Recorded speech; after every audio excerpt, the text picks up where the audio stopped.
우리 다름을 인정한다는 거, 다름을 인정한다는 것이 쉬운 일이 아니죠. 특히 인종의 문제에 있어서는 더욱 그런 것 같습니다. 우리 21세기지만 여전히 지금도 인종 차별은 존재합니다. 정도야 다르겠지만 우리나라도 예외일 수 없다라는 거예요.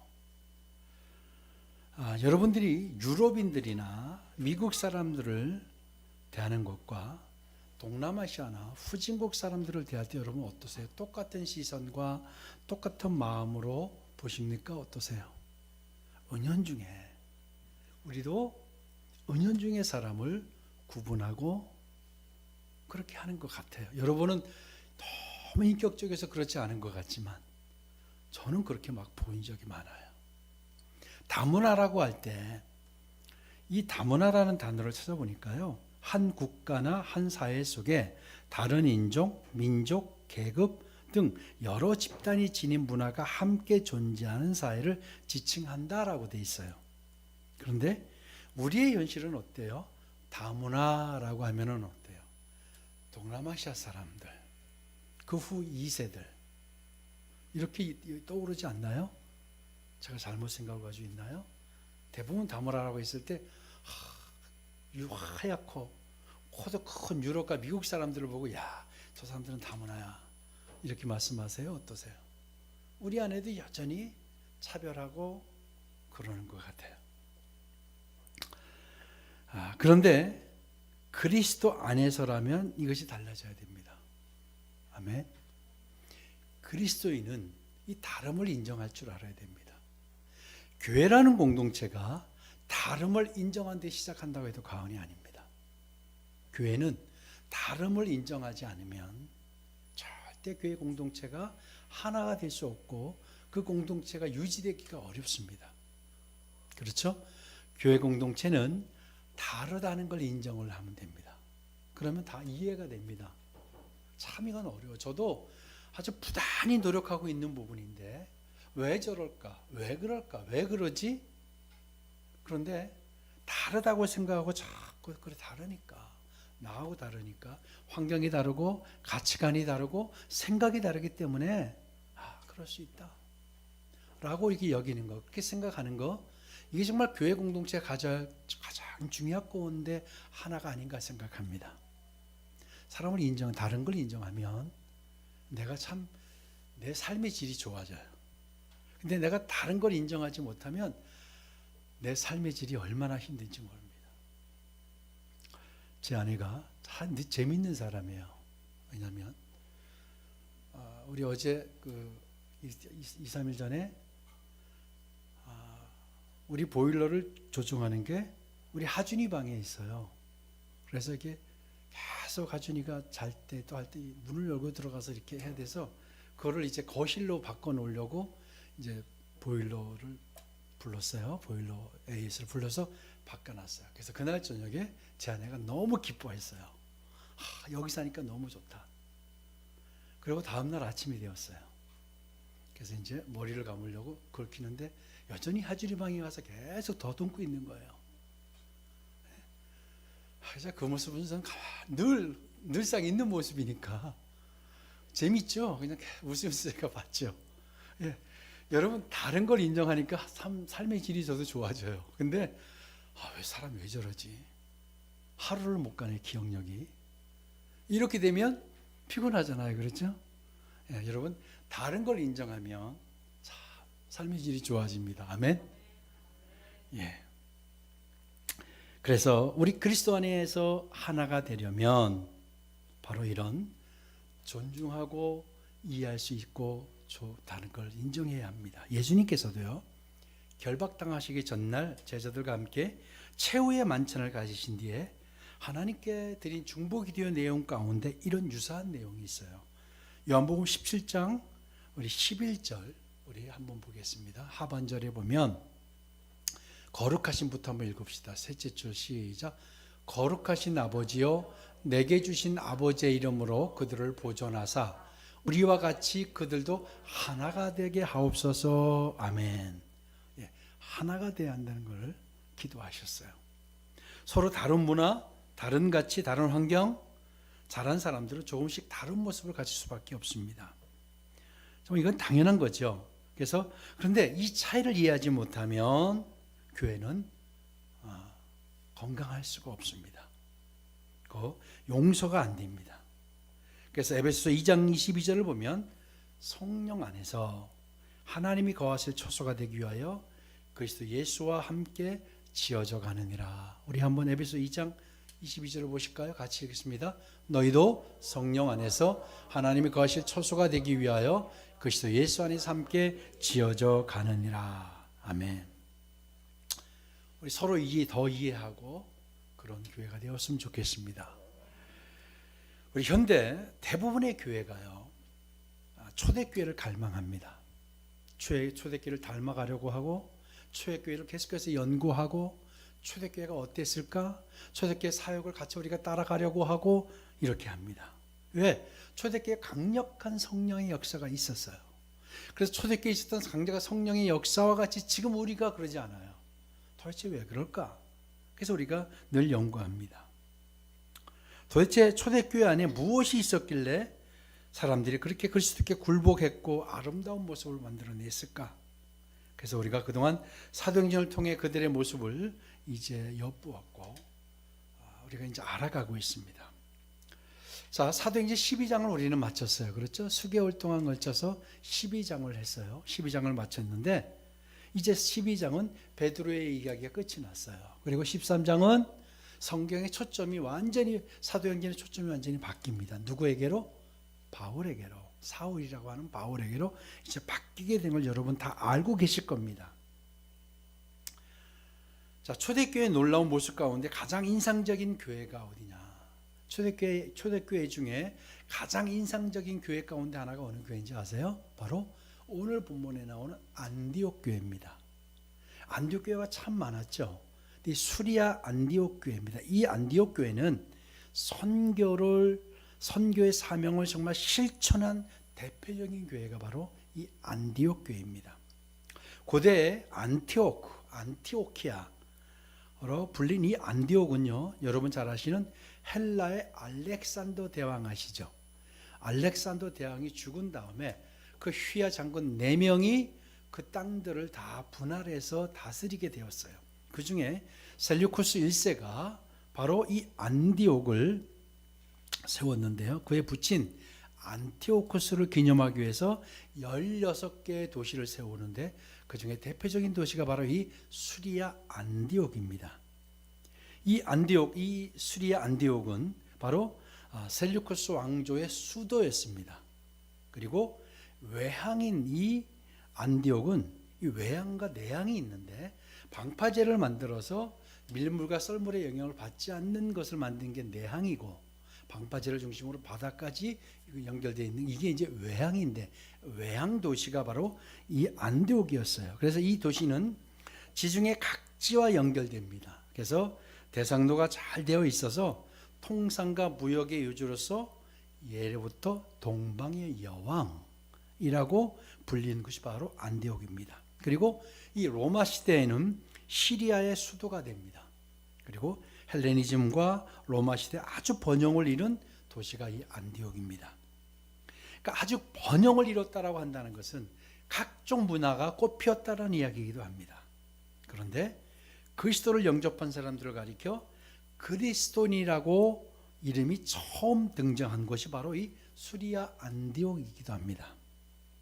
이 안디옥 교회가 인류의 역사의 무대에 등장하게 된 것은요, 바로 사도행전 11장과 맞닿아 있습니다. 사도행전 11장 19절에서 21절의 사건을 통해서 안디옥 교회가 태동하게 됩니다. 한번 보실까요? 사도행전 11장 19절에서 21절 같이 읽습니다. 그때에 스데반의 일로 일어난 환란으로 말미암아 흩어진 자들이 베니게와 구브로와 안디옥까지 이르러 유대인에게만 말씀을 전하는데, 그 중에 구브로와 구레네 몇 사람이 안디옥에 이르러 헬라인에게도 말하여 주의 말씀을 전파하니 주의 손이 그들과 함께 하심에 수많은 사람들이 믿고 주께 돌아오더라. 아멘. 스데반의 순교로 촉발된 그리스도인에 대한 유대교 대박해로 인해서 예루살렘의 그리스도인들이, 예루살렘 교회 그리스도인들이 예루살렘을 떠나 사방으로 흩어집니다. 그 가운데 안디옥에 이런 그리스도인들이 있었어요. 그런데 그들이 거기서 복음을 전하는데 유대인들에게만 복음을 전했습니다. 그때까지 그들은 복음은 유대인들 거라고만 생각했기 때문이에요. 그런데 그들 중에 바로 구브로와 구레네에서 온 몇 명의 그리스도인들이 있었어요. 근데 그들이 안디옥에서 헬라인들에게, 현지인들에게, 바로 이방인인 그들에게 복음을 전하기 시작했고, 그로 인해서 안디옥 교회가 세워지게 되었습니다. 그러니까 이 안디옥 교회는 교회사에서 굉장히 중요한 교회입니다.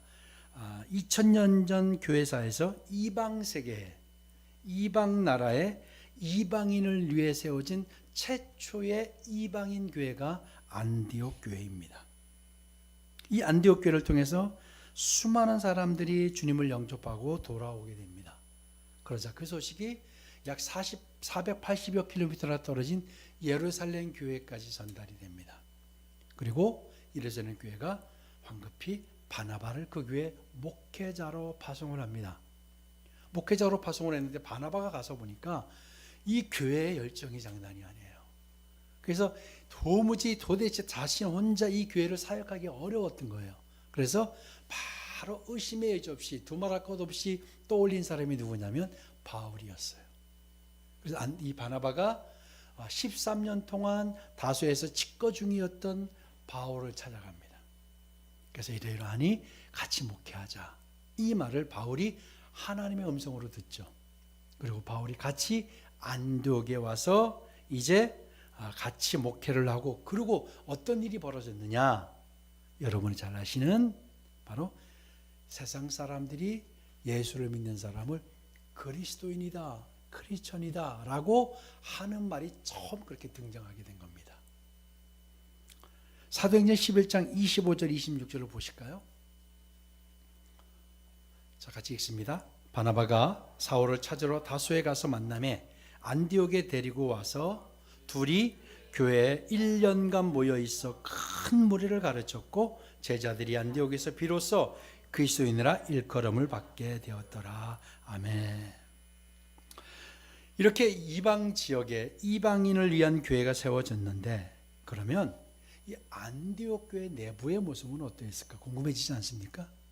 안디옥 교회는 도대체 어떤 교회였을까요? 어떤 교회였길래 이렇게 성령의 역사가 일어났고 어떻게 수많은 사람들이 이렇게 돌아오게 되었을까요? 우리 오늘 본문 13장 1절이 그것을 말하고 있는데요. 13장 1절을 다시 한번 보겠습니다. 같이 읽습니다. 안디옥 교회 선지자들과 교사들이 있으니 곧 바나바와 니게르라는 시몬과 구레네 사람 루기오와 분봉왕 헤롯의 젖동생 마나엔과 및 사울이라. 아멘. 안디옥 교회 주변 상황이나 배경 등을 정확히 설명하고 전하고 있는 내용은 많지 않아요. 그런데 본문 1절을 보니까요, 안디옥 교회 정황을 우리가 짐작할 수 있게 합니다. 뭐냐면 안디옥 교회는 어떻게 그렇게 많은 사람이 들어오게 되었을까? 안디옥 교회는 13장 1절을 통해서 안디옥 교회의 지도자 5명을 이야기를 해요. 지도자 그룹이에요. 누구라고요? 첫째 바나바가 있었고, 니게르라는 시몬이 있었고, 구레네 사람 루기오와 분봉왕 헤롯의 젖동생 마나엔과 사울, 이렇게 5명이 있었던 거예요. 그런데 이 5명에 대해서 이제 자세하게 이야기하고 있지는 않지만 이 5명에 대한 정보를 조금은 성경이 기록하고 있어요. 먼저 바나바예요. 우린 바나바를 잘 알고 있죠. 바나바는 유력 가문 출신 레위인의 정통파 유대인이에요. 그야말로 성골이에요. 유대인이에요. 그리고 니게르라 하는 시몬을 소개하고 있어요. 니게르란 말은 검다라는 말이에요. 다시 얘기하면 이 니게르는 바로 흑인을 말하는 단어였습니다. 자, 초대 안디옥 교회에 흑인이 있는데 그가 지도자였어요. 그런데 이게 왜 놀라운 거냐면 당시 로마 제국 내에서 흑인은 노예들 뿐이었습니다. 노예들 가운데 한 사람이 이 안디옥 교회의 지도자였던 거예요. 사회상을 반영하기도 하지만 놀라운 일입니다. 왜? 이 시므온은 비천한 취급을 받던 부류의 사람이었어요. 노예 출신인 거예요. 근데 이 사람이 안디옥 교회 지도자가 되었다. 이거는 가히 혁명적인 일인 거죠. 당시 문화로서는. 지금도 마찬가지일 텐데. 그리고 성경은 구레네 사람 루기오를 말하고 있어요. 구레네는 지금의 리비아입니다. 리비아 사람 루기오. 그러니까 그 지역 사람이 아닌 거예요. 그렇죠? 예. 리비아 사람, 구레네 사람 바로 루기오가. 그러니까 근데 이 사람에 대해서 정확히 더 설명이 없는 거 보면 그냥 평범한 이방인이었던 것 같아요. 그 지역 사람이 아닌. 그리고 또 누가 나오냐면 분봉왕 헤롯 안티파스의 젖동생이라는 마나인이 나와요. 이 젖동생이라는 말은 한 어머니의 젖을 먹고 자란 친형제를 말하기도 하고요. 소위 우리가 말하는 중마고 이런 친구들, 가까운 형제 같은 친구를 말할 때 그런 표현을 쓴다고 합니다. 그러니까 이 마나인은 적어도 헤롯의 측근인 거예요. 그렇죠? 이 사람이 헤롯의 그 핵심적인 사람이었는지는 모르겠지만 어쨌든 이 헤롯과 관계되어 있는 사람이에요. 그러면 헤롯과 관계되어 있는 사람은 사람들이 좋아하냐? 절대 좋아하지 않아요. 헤롯을 좋아하지 않았어요. 헤롯은 자신의 유익을 위해서 로마의 잘 보기 위해서 백성들을 정말 괴롭혔던 왕이에요. 그렇기 때문에 헤롯과 관계한 사람들을 누구도 좋아하지 않았어요. 그러니까 존경하거나 추앙하거나 절대 그런 일이 없는 배신자로 낙인 찍는 그런 사람이 바로 이 헤롯과 가까운 사람들이었어요. 그러니까 근데도 헤롯의 젖동생 아주 가까운 마나인을 이야기하고 있어요. 그리고 또 마지막에 누가 나와요? 사울은 어때요? 사울은 그리스도인들을, 예수 믿는 사람들을 잡아 죽이는데 앞장섰던 선봉했었던 사람이 사울이에요. 자, 여러분 이 조합을 한번 이 조합이 여러분 상상이 되세요? 이 조합 진짜 보기 드문 조합이잖아요. 근데 이들이 누구였다고요? 초대교회, 이 안디옥 교회 지도자였어요. 리더 그룹에 속한 사람들이에요. 그렇다고 한다면 이 안디옥 교회 구성원을 여러분 대략 짐작이 되시죠? 그런 많은 각양각색의 사람들이 모여있던 교회가 안디옥 교회예요. 그리고 안디옥 교회가 대단한 게 그런 노예 출신, 다른 나라 이방인, 그리고 사울, 그리고 다 사람들이 배격하고 배척하는 사람, 헤롯에 관계된 사람, 이런 사람들을 지도자로 세웠다. 놀라운 일이죠. 그럼 교회 안에 얼마나 많은 갈등과 이런 것들이 많았겠어요. 그런데 그런 것들이 다 해소됐다는 얘기잖아요. 그러니까 그들을 지도자로 세웠던 것이 바로 이 안디옥 교회입니다. 정말 이들의 집합체는 정말 당시로서는 대단한 모임이었던 거예요. 그런데 그런 혁명적인 일이 일어났어요. 여러분 생각해 보세요. 그런 사람은 지도자로 세울 수 있겠어요? 노예 출신을? 이방인을? 텃세가 심한데 사울 자기 지역 사람도 아니에요. 바나바는 예루살렘 교회에서 보냈다고 하니까 받아들일 수 있다고 해요. 그런 교회가 안디옥 교회인데 어떻게 이런 일이 일어날 수 있었을까요? 어떻게 이런 일이 가능했을까요? 한 가지예요. 안디옥 교회의 진짜 주인이 누구냐? 바로 주님이셨기 때문입니다. 아멘. 누구도 자기가 주인이라고 하지 않았던 거예요.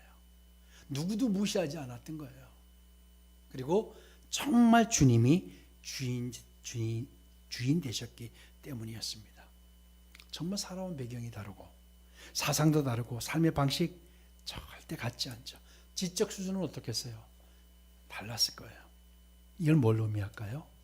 교회 공동체 안에는 이렇게 많은 사람들이 모이고 그래서 많은 계층의 사람들이 모이는 공동체가 교회입니다. 그런데 이들이요 함께 교회를 아름답게 세워갔어요. 그게 더더욱 놀랄 일입니다. 서로 얼마나 많이 이해했겠습니까? 얼마나 많이 서로를 용서했겠습니까? 갈등이 있었겠죠. 그걸 다 덮고 다 감싸주고. 그러니 초대교회가 사람들이 몰려들기 시작. 야, 진짜다 저기는. 위아래가 없구나. 사람을 무시하지 않는구나. 그러니 그곳에 성령의 역사가 시작되게 됐던 거예요. 우리 2절을 한번 보실까요?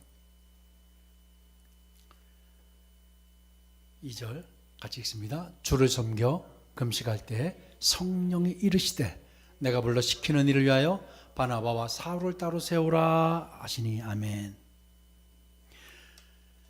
이 지도자 그룹만 그런 것 같지 않아요.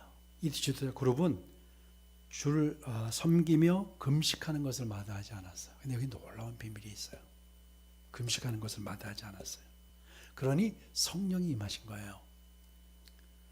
여러분, 교회가 바르게 세워지고 성령의 역사가 일어나려 한다면 안디옥 교회를 배워야 한다는 사실을 알았습니다. 서로 다름을 인정하고 이해하는 것, 그리스도의 사랑이 교회 안에 가득 넘치는 것, 우리를 죽기까지 사랑하신 주님의 사랑이 고스란히 살아있는 것, 이런 교회에 성령의 임재가 임합니다. 아멘. 여러분, 안디옥 교회가 성령이 뭐라고 하셨어요? 금식하고 기도해서 바나바와 바울을 선교사로 세우라는 거였어요. 그런데 교회가 뜨거워지지 않으면, 교회가 하나 되지 않으면 절대 선교사 못 보냅니다. 그렇죠? 교회가 뜨거워졌어요. 그런 사람들이 각양각색의 사람들이 모였는데도 이 안디옥 교회는 정말 뜨거웠던 거예요. 그러다 보니까 선교사, 그러다 보니까 자신들만이 아니라 밖에 있는 사람들까지 관심이 있기 시작했어요. 그러니까 선교사를 세우라고 주님께서 말씀하시는데 그들이 금식했다고 그랬어요. 여러분 잘 보세요. 금식은 여러분 솔직히 어떨 때 합니까? 대부분 금식은 정말 힘든 나의 가정의 문제, 나의 문제에 대해서 금식을 해요. 그렇죠? 근데 정말 하나님의 나라를 위해서 여러분 금식해 보셨나요? 하나님의 교회를 위해서만 여러분 금식해 보셨나요? 하신 일이 있겠죠. 근데 대부분에게 우리가 금식은 급박한 나의 문제들, 이런 문제들에 금식을 해요. 근데 이 안디옥 교회는 그러지 않았어요. 하나님의 나라를 위해서 금식합니다. 기도합니다. 하나님의 교회를 위해서 금식하고 기도하자 성령이 임하셔서, 그래서 성령이 뭐라고 해요? 선교사를 보내라. 이 교회가 얼마나 뜨거웠고 하나님 앞에 얼마나 바로 서 있었으면, 여러분 선교사를 보내는 게 쉽지 않은 게 뭔지 아세요? 끊임없이 선교사를 위해서 헌신해야 돼요. 재정을 보내야 돼요. 그리고 선교 현장에서 일어나는 많은 문제들, 뭐를 구입해야 되고 어떤 일이 일어나고 뭐를 세워야 되고, 이런 일을 계속해서 교회가 감당을 해야 돼요. 이게 바로 파송교회가 하는 일이에요. 이 안디옥 교회가 그것을 했다는 것은 얼마나 교회가 뜨겁고 하나 되었는지를 보여주는 겁니다. 그리고 그들은 금식을 하는데 어떻게 해요? 자신의 문제를 위해서 하지 않아요. 하나님의 나라, 하나님의 교회를 위해서 그들이 뜨겁게 금식합니다. 여러분, 이제 우리가 전도를 저희가 선포했어요.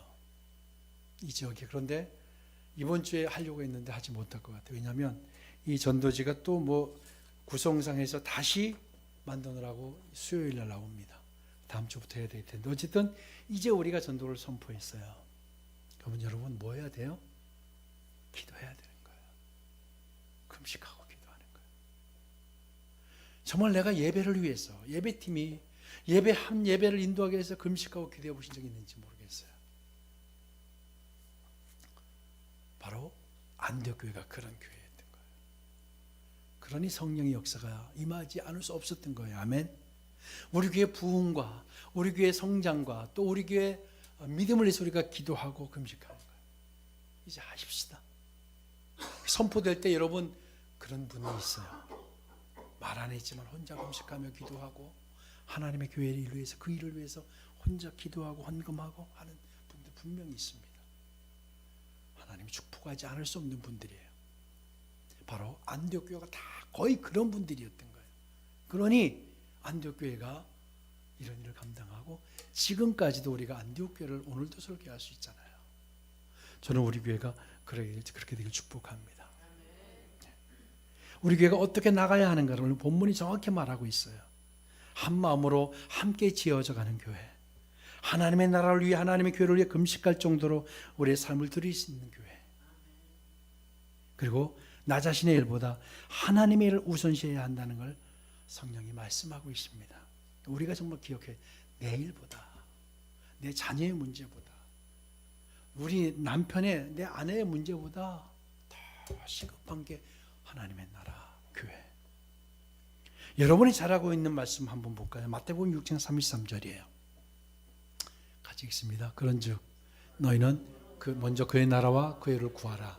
그리하면 이 모든 것을 너에게 더하시리라. 아멘. 주님께서 이 말씀을 하시게 된 배경이 뭔지 아세요?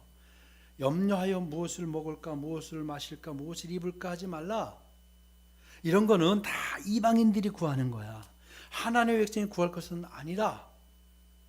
왜냐하면 이 모든 것이, 여기에 포인트가, 왜냐하면 이 모든 것이 우리에게 있어야 할 줄을 알고 계시다. 이 말씀을 하시면서 하신 말씀이, 그런즉 너희는 먼저 그의 나라와 그의 의를 구하라. 그리하면 이 모든 것을 너희가 먹고 마시고 입는 모든 본지 다 더하시리라. 우리 교회에게 하나님이 말씀하시는 거예요. 이 말씀을 하나님의 말씀으로 받으실 주 이름으로 축복합니다. 목사의 입으로 전하는 입술의 말이 아니라 성령이 우리에게 하시는 말씀으로 듣게 되길 주 이름으로 축복합니다. 이제 우리가 일주일 더 금식하고 기도하는 거예요. 매일 안 해도 돼요. 하실 분들은 하시고 한 끼를 하시거나, 그러고 우리가 전도주를 나눠주고 우리가 해봅시다. 하나님은 강력하게 역사하실 줄 믿습니다. 그런 교회가 안디옥 교회였다는 겁니다. 그래서 이걸 배웁시다. 배우고 우리도 그렇게 세웠으면 좋겠습니다.